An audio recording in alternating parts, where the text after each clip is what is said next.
Banyak anggota jemaat Korintus menerima berbagai karunia dari Roh Kudus. Di antara mereka ada yang menganggap beberapa karunia lebih superior atau lebih rohani daripada yang lain. Misalnya, ada yang menganggap karunia berbicara dalam bahasa roh sebagai tanda tertinggi kedewasaan rohani. Hal ini menciptakan strata sosial spiritual di mana orang yang memilikinya merasa lebih dekat dengan Tuhan dibandingkan dengan yang lain. Karunia yang seharusnya digunakan untuk melayani orang lain justru digunakan untuk pamer kekuatan batiniah di tengah ibadah umum. Bagaimana Paulus menanggapi persoalan ini?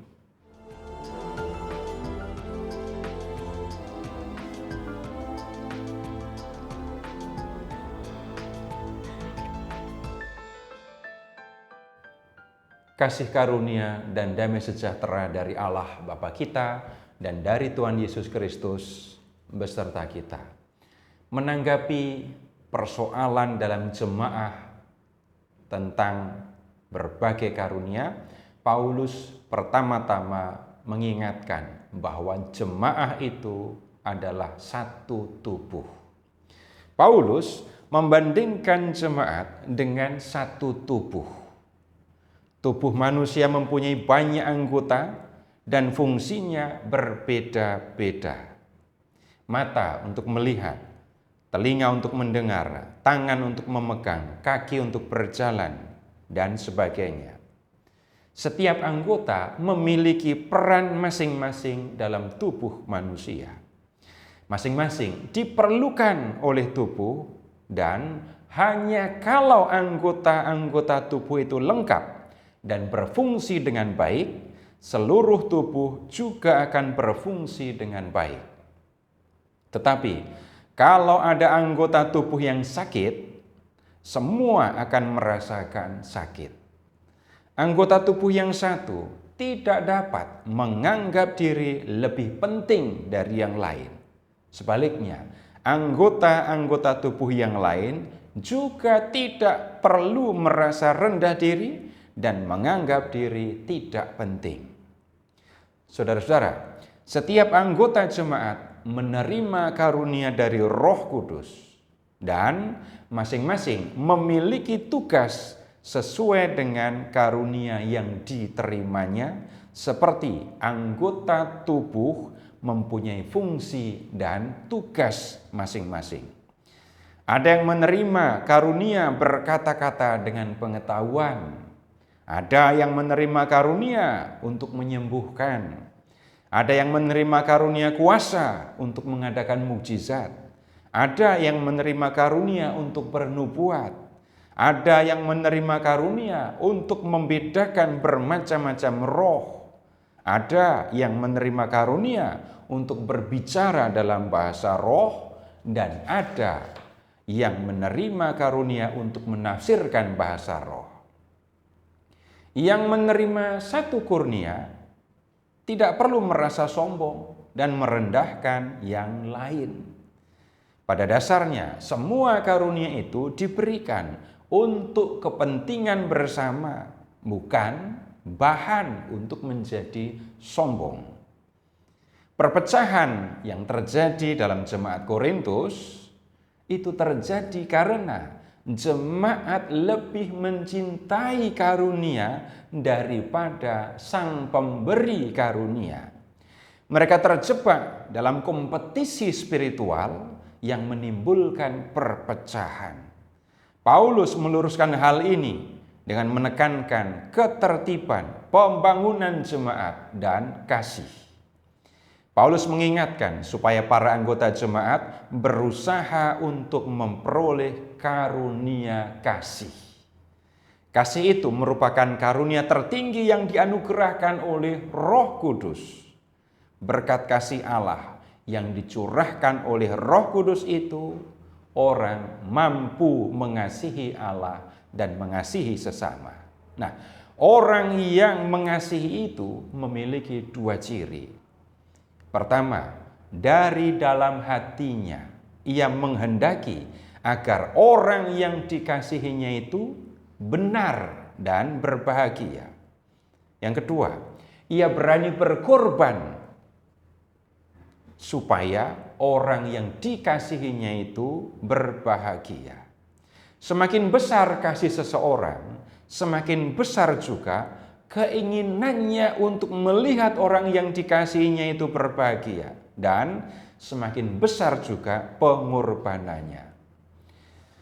Orang tua yang mengasihi anaknya menghendaki agar anaknya hidup berbahagia, berkecukupan secara materi, memiliki keluarga yang baik, dan tetap setia kepada Allah.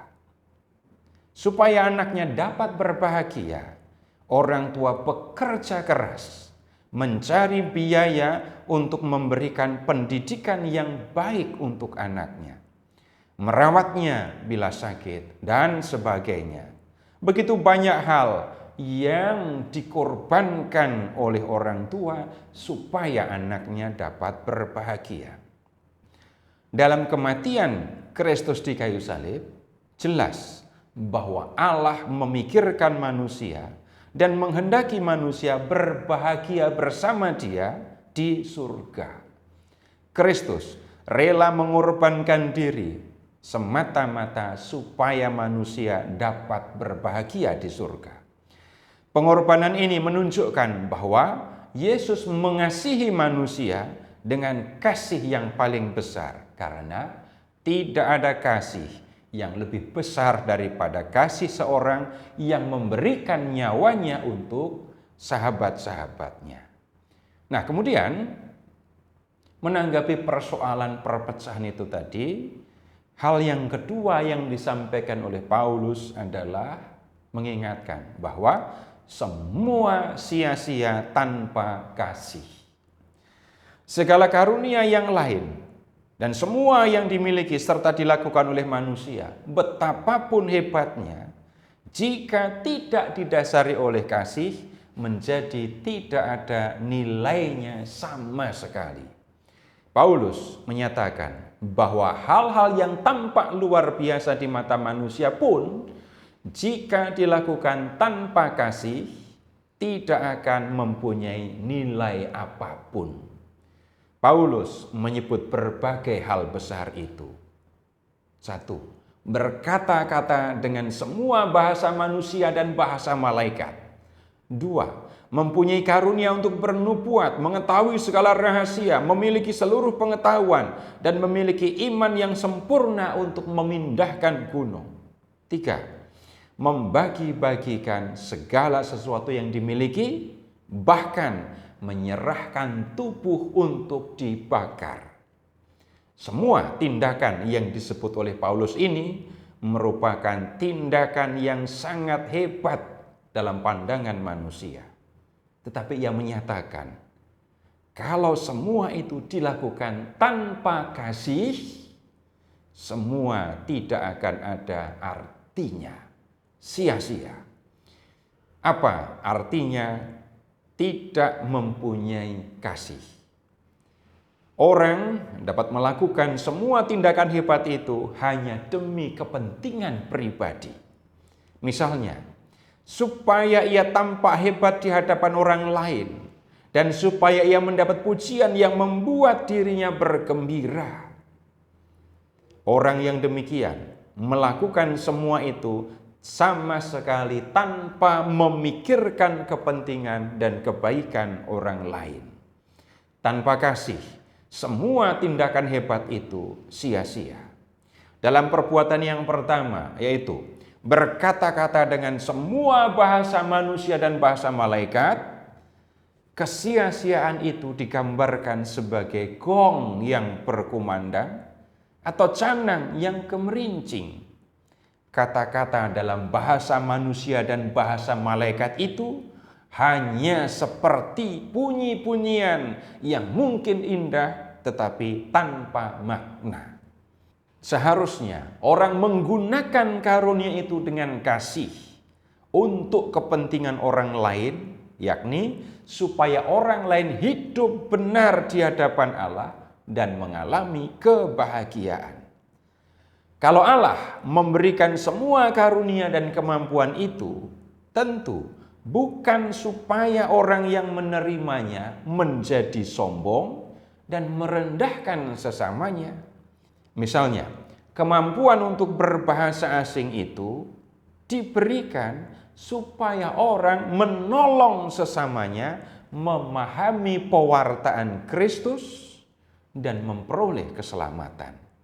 Demikian juga, karunia untuk bernubuat diberikan untuk membangun jemaat, yakni supaya para anggota jemaah memahami kehendak Allah dan hidup menurut kehendaknya. Orang dapat melakukan tindakan hebat yang seolah-olah demi orang lain, yaitu membagi semua yang dimilikinya dan menyerahkan tubuhnya untuk dibakar.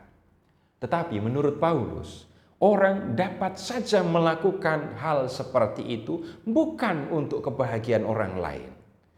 Walaupun hebat dan mungkin benar di hadapan manusia, tetapi jika dilakukan tanpa kasih, tindakan ini tidak ada artinya dan hanya menjadi pengorbanan yang sia-sia. Kemudian Paulus memberikan penjelasan tentang bagaimana mengasihi. Karunia kasih adalah karunia yang tertinggi dan orang harus mewujudkannya dalam kehidupan yang sesungguhnya. Nah, setelah menyampaikan bahwa kasih membuat semua tindakan menjadi punya makna, Paulus memberikan contoh-contoh sikap dan tindakan yang dapat mewujudkan kasih.